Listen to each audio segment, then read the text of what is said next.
안녕하세요. 커뮤니케이션 이론 6단원 월터 리프먼의 퍼블릭 어피니언에 대한 발표를 맡게 된 영어영문학과 구민정입니다. 본 발표에서는 월터 리프먼의 저서 퍼블릭 어피니언에서 다루고 있는 여론과 언론의 특성과 리프먼이 제시하는 대중과 언론이 갖추어야 할 자세에 대해 간단히 살펴보고 이를 잘 나타내는 실제 사례들을 동영상과 영화 자료를 통해 알아보겠습니다. 먼저 들어가기에 앞서 월터 리프먼과 그의 책에 대해 간단히 소개하겠습니다. 월터 리프먼은 1889년 출생, 여러 방면에서 활동한 정치적 평론가이자 칼럼니스트 그리고 논설기자였습니다. 한마디로 그는 1900년대 미국을 대표하는 언론인인데요. 이런 그가 집필한 수많은 책 중 가장 주목해볼 만한 것이 바로 퍼블릭 어피니언, 여론에 관한 책입니다.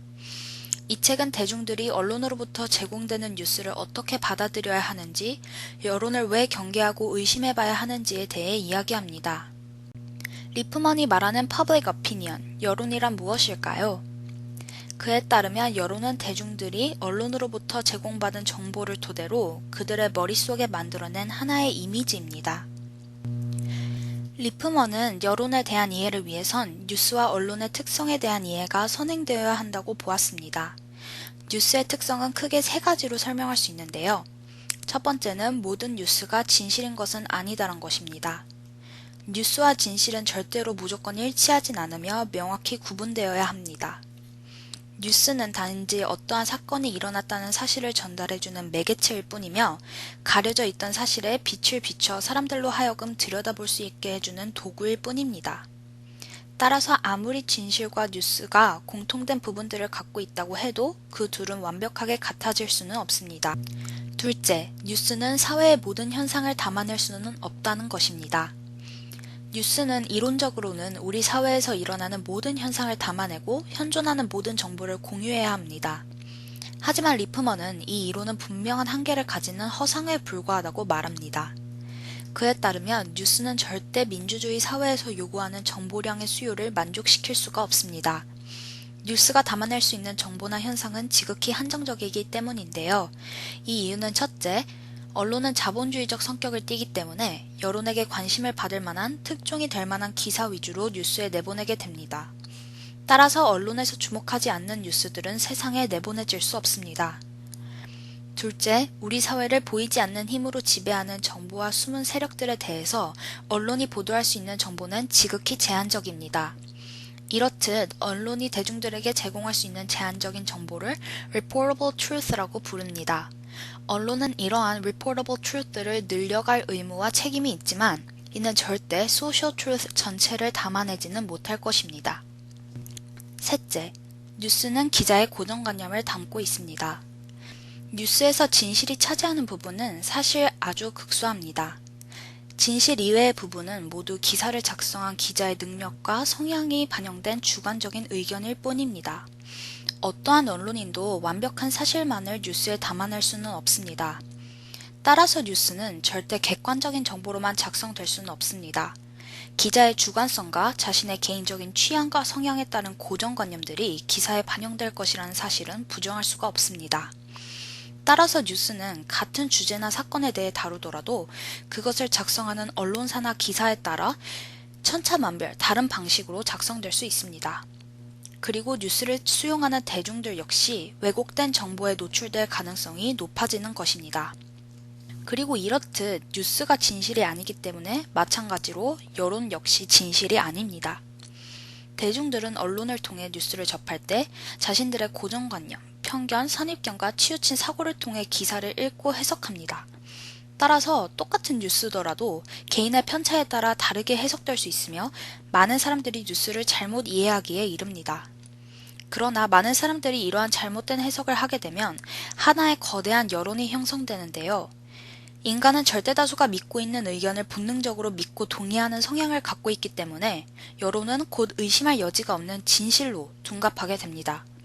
잘못된 정보를 진실이라고 믿는 우매한 정보의 소비자가 되지 않기 위해서는 여론은 진실이 아닐 수 있다는 사실을 명심하고 항상 논리적으로 의심해보는 태도를 지녀야 합니다. 또한 뉴스가 우리 사회에서 일어나고 있는 모든 사건과 현상을 전해주지는 않으며 아직 베일에 가려져 있는 진실들도 많다는 사실을 명심해야 합니다. 언론이 뉴스를 통해 전달할 수 있는 정보의 양은 지극히 한정적입니다.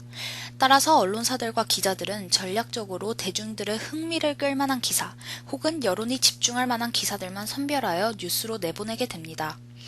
때로는 중요한 사건들도 언론사와 기자들의 판단에 의해 세상 밖으로 꺼내지지 않고 묻힐 수도 있다는 말입니다.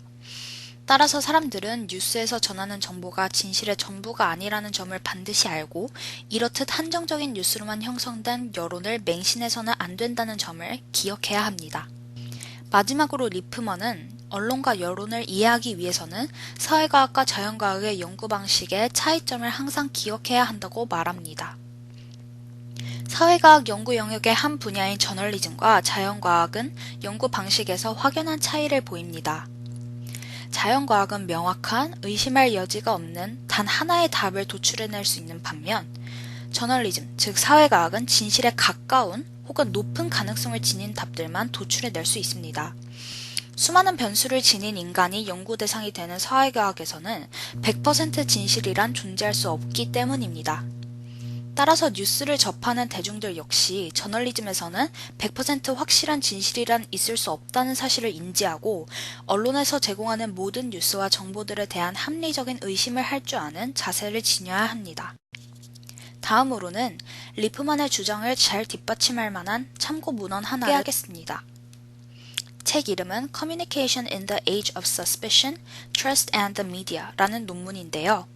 이 책에서는 전 세계에서 모인 전문가들이 미디어의 신뢰성에 대해 논의합니다. 그리고 사람들이 언론과 미디어에 대해 의심을 품고 신뢰하지 못하는 이 시점에서 언론과 미디어가 나아가야 할 방향성을 제시해줍니다. 특히 이 책에서 제가 주목하고 싶은 27쪽에서 38쪽에 해당하는 부분은 사람들이 미디어에 대한 의심을 품게 된 계기를 설명해 주는데요. 이 부분을 집필한 마이클 레들리는 정부 세력은 자신들을 항상 변호하려는 self-defense의 자세를 보이며 보이지 않는 힘을 펼치는 세력들이 정해놓은 프레임 안에서만 언론이 활동할 수 있기 때문에 미디어와 언론의 활동 영역은 제한될 수밖에 없다고 말합니다. 그리고 이러한 언론을 수용하는 대중들이 이를 눈치채고 수상하게 여겨 이러한 계기로 미디어와 언론에 대한 의심이 생겨난다고 말하고 있습니다. 이는 리프먼이 말한 reportable truth와 일맥상통하는 개념으로 뉴스는 편협한 시선에서 사회의 진실의 일부만 전달할 수 있다는 리프먼의 의견을 잘 뒷받침한다고 보았습니다. 다음으로는 우리 사회에서 실제 발생한 한 사례를 소개할 텐데요. 이 다큐멘터리에 소개된 사건은 여론을 맹신했을 때 발생하는 피해와 마녀 사냥의 위험성을 잘 드러내는 실제 사례입니다. 리프먼이 걱정한 뉴스와 여론을 맹신하는 대중들의 자세가 우리 실제 생활에서 어떠한 끔찍한 결과를 낳는지 같이 살펴보도록 하겠습니다. 이 이야기는 240번 버스를 타고 있던 한 목격자의 증언으로부터 시작되었습니다. 목격자는 버스 기사가 잘못 내린 4살 아이를 방치한 채 떠났고 아이 어머니가 내려달라고 애원하고 소리를 질렀지만 이를 무시한 채 심한 욕설을 내뱉었다고 증언했습니다. 이 증언은 수많은 언론사의 뉴스를 통해 빠르게 확산해 나갔고 이 뉴스를 읽은 대중들이 형성한 버스 기사를 향한 비판적인 여론은 SNS를 통해 삽시간에 확산됐습니다. 버스 기사는 이미 뉴스를 접한 대중들에게 죄인이 되어 있었고 여론은 그에게 문매를 퍼붓습니다. 그러나 버스 기사의 딸의 호소문으로 인해 촉발된 논란으로 진행된 서울시의 조사에 따르면 버스 기사는 8차선 도로에서 어머니를 도저히 내려줄 수 없는 상황에 처해 있었고 어머니의 외침을 무시하고 욕설을 퍼붓기는커녕 친절하게 안전을 위해 다음 정류장에서 내릴 것을 권유했다고 합니다. 심지어 그 아이는 4살이 아닌 7살 아이였던 것으로 밝혀졌습니다. 그러자 버스기사를 비판하던 뉴스를 쏟아내던 언론사와 기자들은 모두 슬그머니 번복 기사를 내었지만 자신들이 허위 뉴스를 유포한 사실에 대해서는 그 어떤 사과문도 내놓지 않았습니다. 기사를 맹목적으로 비난하던 여론도 이내 조용해졌지만 피해자에 대한 대중의 사과는 그 어디에도 없었습니다. 이는 월터 리프먼이 자신의 서적 Public Opinion에서 예언한 대로 뉴스는 반드시 진실만을 전하지는 않는다는 사실을 실제 사례로 아주 잘 보여주며 따라서 대중들이 뉴스를 통해 형성된 여론을 절대 맹신해서는 안 된다는 사실을 다시금 확인시켜줍니다. 이제 지금까지의 발표를 하나의 모델로 설명해 보겠습니다. 어떠한 사회현상은 언론인이나 기자들의 시각으로 관찰되고 글로 옮겨질 때 반드시 개인의 고정관념이나 편견을 수반하기 마련입니다. 따라서 뉴스는 100% 객관적일 수는 없습니다.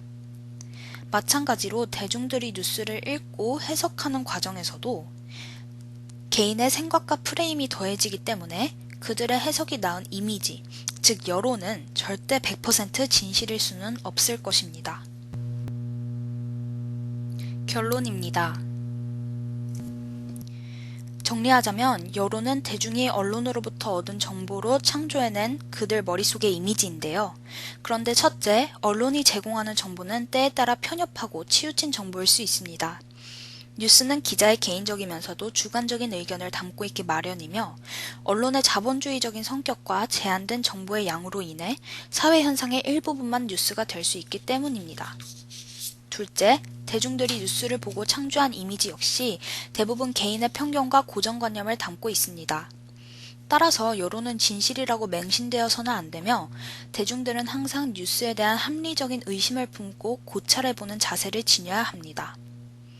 또한 민주주의 사회에서의 뉴스의 질은 한 사회 공동체의 정체성을 대표하는 지표가 될 수 있는 만큼 기자들도 그리고 언론사들도 최대한 진실에 가까운 뉴스를 쓰려고 노력하는 동시에 뉴스의 영역, reportable truth를 넓혀가려는 노력을 해야 할 것입니다.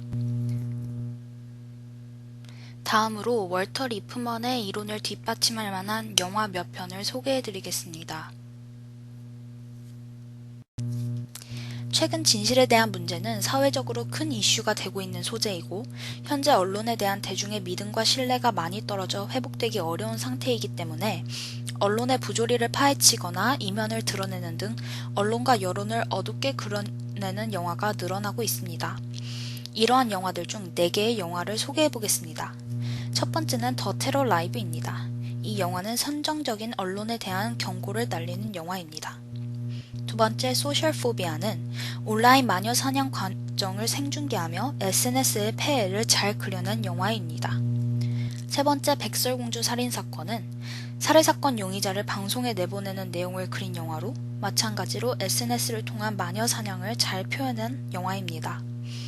마지막 나이트크롤러는 특종을 위한 기자들의 조작을 그린 영화로 윤리를 거스르는 기자들의 취재 과정을 그렸습니다. 이상으로 월터 리프먼의 여론에 대한 발표를 마치겠습니다. 지금까지 제 발표를 들어주셔서 고맙습니다.